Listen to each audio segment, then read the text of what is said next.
relaxation, de pensée positive avec notre sophrologue Sandrine Ankawa. Ce matin, donc, vous apprenez à nous détendre tout en restant actifs, en faisant des choses. Apprendre à cuisiner, par exemple, en savourant, en conscience. Expliquez-nous ça veut dire quoi? Comment on le fait en général? Comment faudrait-il le faire pour tourner ça de manière positive et efficace pour nous-mêmes? L'idée, c'est qu'on a nos 5 sens, le regard, le goût, le toucher, l'ouïe et l'odorat. Donc, quand on commence à cuisiner, ça va être peut-être aussi, tout comme quand on va savourer un plat, ça va être peut-être d'observer les couleurs, comment agencer. Souvent, les assiettes sont très bien présentées, et donc il y a de quoi observer. Et rien que déjà ça donne l'eau à la bouche.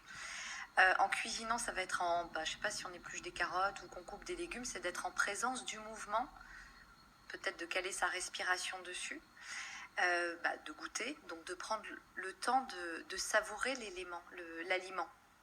Souvent, on a des super bons repas et on ne les déguste même pas. Alors que dans un mets, des fois, il y a plusieurs textures, plusieurs saveurs. Donc, c'est aussi prendre ce temps-là pour aussi faire honneur à la personne qui a cuisiné, parce qu'on y passe un certain temps. Et le fait d'être en présence, soit en mangeant, soit en cuisinant, eh bien, ça permet aussi de ralentir les pensées. Et souvent, dès qu'on est un petit peu pressé, que ce soit pour Noël ou pour d'autres fêtes ou pour d'autres occasions, ou parce qu'on rentre du travail et que vite, il faut faire à manger, eh bien, ça peut être un moment de détente. Donc, comment créer un moment de détente dans cet instant-là, alors que des fois, ça peut être une corvée, ou voilà. Donc, y trouver un autre sens. Effectivement, corvée, oui. Alors, on voit derrière vous les braies de lait, la confection de cadeaux. C'est vrai que les périodes de fête, quand on est une famille, par exemple, c'est plutôt une période chargée, où à la vie quotidienne se rajoute le faire de fête, ces braies de lait, les gâteaux pour l'école, aller faire les courses de Noël, penser à son menu. C'est pas forcément une période très zénifiante. Est-ce qu'il y a aussi des choses à se dire pour transformer ce stress, cette agitation, en énergie positive et ressourçante? Peut-être, c'est des moments où on se fait plaisir à soi, où on fait plaisir aux autres. Donc, en choisissant un cadeau, certaines personnes le font plutôt à la dernière minute. Et pourtant, choisir un cadeau, c'est offrir quelque chose qui va plaire à la personne. Donc, c'est y mettre aussi du cœur, de l'amour. Il faut penser à l'autre quand on fait l'achat aussi. Je trouve, oui. Ouais. Parce qu'on ne choisit pas le cadeau pour soi, à moins qu'on fasse un cadeau pour offrir un cadeau. Dans ces cas-là, ça n'a plus vraiment de sens.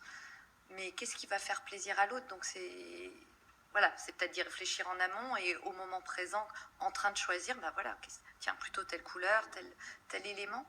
Et au moment d'emballer les cadeaux, si on reste sur la période de Noël, pareil, c'est un moment où on peut utiliser le sens du toucher. Donc, c'est pas... Moi, je suis pas très douée pour les papiers cadeaux, mais pourtant, oui, parce que le scotch, c'est de prendre le temps de sentir. Tout le monde peut être réceptif à ça. Moi, par exemple, je suis une grande nerveuse, je suis toujours pressée, toujours en retard, toujours surchargée.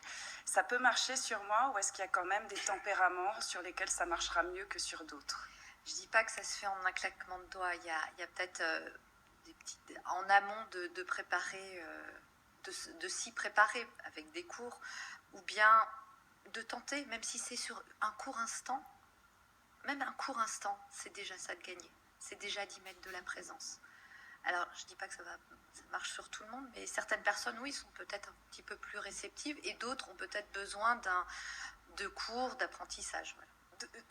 Jean Ziegler, oui. Vous êtes, j'allais dire, bon client pour la sophrologie. C'est quelque chose que vous essayez de temps en temps, des temps de relaxation, vous qui êtes en plus confronté aux cruautés, on va le dire, de notre monde moderne. Est-ce que vous avez déjà fait l'expérience de prendre un peu des temps de pause aussi, comme ça?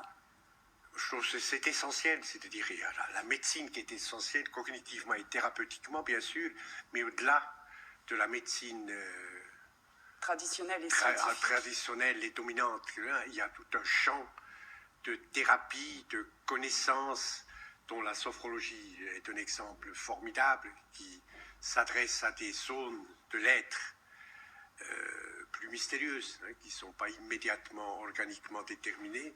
Et ce que Madame vient de dire tout à l'heure sur le rapport entre nervosité dans cette société marchande lamentable, parce que Noël ne fait que aggraver l'isolement de ceux qui sont seuls, le non-amour de ceux qui n'ont pas d'amour. Donc c'est très ambigu Noël, c'est à la fois formidable comme élan. Vous parlez du cadeau, donc je pense à l'autre, bien sûr, c'est magnifique ce qui se passe, mais en même temps, il y a un côté sombre de Noël, c'est ceux qui sont plus seuls encore que d'habitude.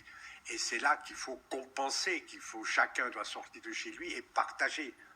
Je trouve, et ça, la sophrologie et l'ensemble des médecines, des connaissances extra-conceptuelles, pour aller vite, pour infraconceptuelles, ont un rôle essentiel à jouer dans l'éducation collective d'une communauté.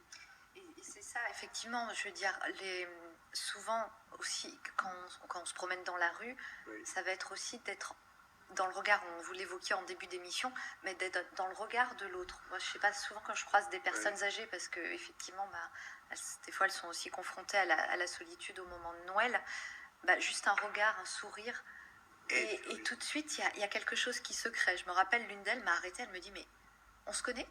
J'ai dit, non, on ne se connaît pas. Mais pourquoi vous me souriez ? J'ai dit, comme ça, pour le plaisir de vous sourire. Oh, merci, elle était toute contente.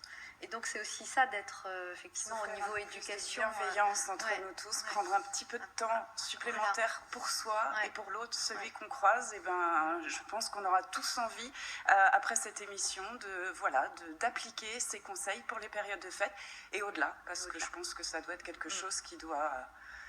qu'on doit mettre en exercice tout le temps, et ça arrangera certainement bien des choses. Merci